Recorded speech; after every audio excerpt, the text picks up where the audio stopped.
மத்திய பட்ஜெட்டில் 3 முக்கிய புற்றுநோய் மருந்துகளுக்கு சுங்க வரியிலிருந்து விலக்கு அளிக்கப்பட்டுள்ளது.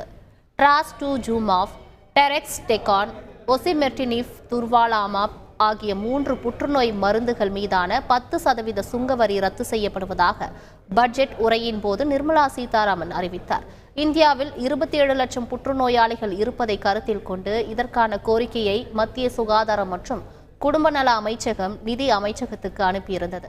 இந்த கோரிக்கையை ஏற்று இந்த மருந்துகளுக்கு சுங்க வரியிலிருந்து விலக்கு அளிக்கப்பட்டுள்ளது. இந்த 3 மருந்துகளும் மார்பக புற்றுநோய், நுரையீரல் புற்றுநோய் மற்றும் பித்தநீர் பாதை புற்றுநோய்களை குணப்படுத்த பயன்படுத்தப்படுகின்றன.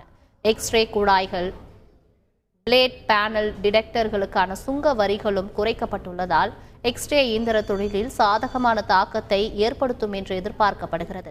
தேசிய சுகாதார இயக்கத்திற்கான நிதி ஒதுக்கீடு 36,000 கோடி ரூபாயாக 4,000 கோடி ரூபாய் அளவுக்கு